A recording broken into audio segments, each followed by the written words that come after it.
from one of the advanced manuals called Professional Speaker, and he's giving this sales training speech. It is 7 to 9 minutes, and it's project free. The title of his speech is Selling and Cyclones. Patrick.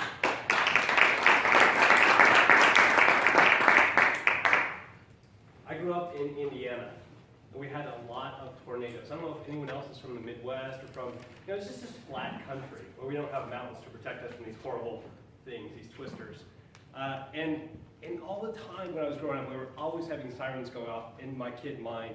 One time when I think it was 6 or 7, there was a tornado one night, and there were sirens, and our bathroom window shattered because of the wind and the pressure, that kind of thing. We went outside, and roofs were damaged, and there was one house that was completely crushed. And as a kid, it was totally awesome. I just thought it was the coolest thing ever. I don't know if this thing, maybe someone's heard right now, I should feel bad, but as a kid, you're like, wow, this is amazing. You get a little bit older, and it gets a little bit more scary, a little bit more real. I was about 18, and my dad and me and a couple of my brothers were visiting my grandma, no big deal, when we heard that there was a tornado on its way. It was headed to our city. So my dad said, let's get in the car, let's go home. And he's a policeman, he gets in his car, he starts going fast, and the wind picks up, and the rain picks up. It starts getting really, really hard to stay on the road. So he pulls over into a gas station. Sit in this gas station, and it gets worse. Have you ever been close to a tornado? It sounds sort of like a vacuum. It's really loud, right? And you can't hear what's around you. And all of a sudden, about 25 other cars pulled into this gas station just to get off the road. And behind the gas station, we see the Cyclone. Right? This thing's 40 feet high. Not huge, not the biggest one you ever see maybe on Twister in the movies, but it was still really big. And then it came a little bit closer. It was about 20 yards away, then 15 and 10. Then it was right beside the building and right in front of us. And you could hear and you can feel the car start to creak and start to sort of like rise up from the back a little bit. And windows were shattering on our right and on our left, and people were screaming because their windows were just breaking and ours didn't. And at this moment of total panic and confusion, my dad, who's my hero, he's a big guy, he just does the one thing that he thinks will comfort me, and he holds my hand. Might freak me out, kind of, right? My dad's even scared. But it actually comforted me and calmed me right down. As a salesperson, which we all are, our responsibility is to take our customer by the hand and make sure they get through whatever confusing, terrifying, intimidating experience they're going through and give them the solution to their problems. I'm going to give you 3 steps as a salesperson to help your client find the right solution. Number 1, you have to listen to your client. At all costs, you must listen actively to what they're telling you. And one thing you must not do, which is what a lot of us do, is you cannot think about what you're going to say next. You must focus on what they're saying. And when you do that, you'll know what to say next automatically. Right? A lot of people don't ask the right questions. When you're talking to your client in this investigative step of the process, you have to ask the right questions. Ask questions like, hey, listen, if I'm a car salesman, your last car, what was wrong with it? What didn't you like? What was your biggest frustration with it? Understand where they're coming from and what you need to do to solve the problem. Ask if they could have all their dreams come true. What would their dream car do for their lives? How would it make them feel? How would it help their family? Gather this information and then follow up.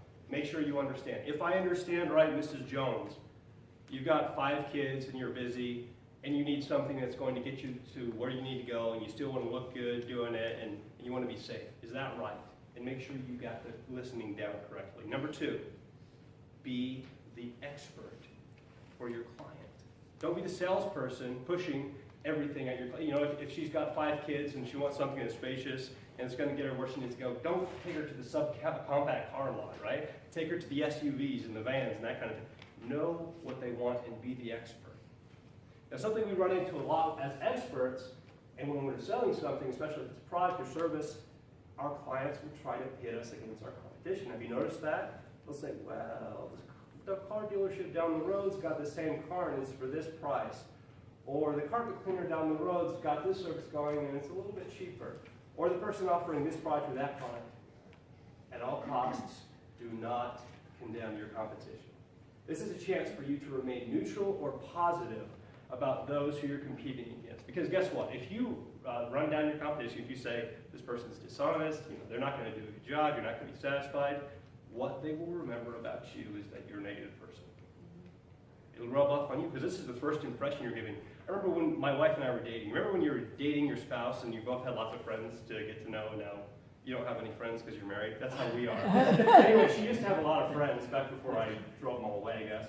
And one night I met this one friend of hers, and first time I met her, and she, I don't know what was the deal, she was hiccuping a lot. She hiccuped like the whole time I was with her. It's just like 2 hours of hiccups or something. And so whenever my wife brings up this friend, I'll say, oh yeah, hiccup girl. And she's like, why do you say that? And I always say, that's the only time I met her, she was hiccuping, so she's hiccup girl. Don't be the negative person. That's all they'll remember you for whatever you act like in that first interview. And so make sure when you're selling your client that you're Mr. Positive, Mrs. Positive, and that you're a problem solver and that you're the expert, guiding them to their solution. So we've talked about listening, we've talked about being the expert, now we've talked about making the sale, closing the sale. So a lot of times people talk about getting the client to say yes. All you have to do is make them say yes enough, and they'll say yes to whatever price you throw out there. I don't think that's true, and that hasn't been my experience. In fact, one of my sales mentors, who I've never met, but I've read his book, used to be the chief negotiator in hostage situations for the FBI. This guy's incredible. He has a very good track record, and he would negotiate these very sensitive situations all over the world. And what he said is, you need to make sure that the client or the customer or whoever you're selling to says these two words: that's right. Don't make them say yes, make them say that's right. How would you get someone to say that's right? Well, if I'm talking to this lady who's buying a car from me, I might say something like this. Instead of saying something to make them say yes, I might say, Mrs. Jones, you've got a beautiful family, you've got a lot of kids, you've got a lot of responsibilities, you're going to need to be a lot of places: soccer, doctor's office, choir practice. But you want to look good while you're going there. And you also want to make sure that your family is safe and protected on the road, because they're the most important things in your life. What's she going to say? That's right. You get it. You understand me. That's the point we need to get to with our customers. They have to know that they've been listened to. They have to trust us and know that we are the expert in this field. We're not just here to run everyone else down and give them a slightly lower price. We know what they need, and we have the solution. And finally, we understand them enough that they're comfortable to say, that is right. If you can do this, you'll have guided your prospect from a state of confusion and anxiety where the cyclone's going off, and you'll have taken them by the hand and given them a solution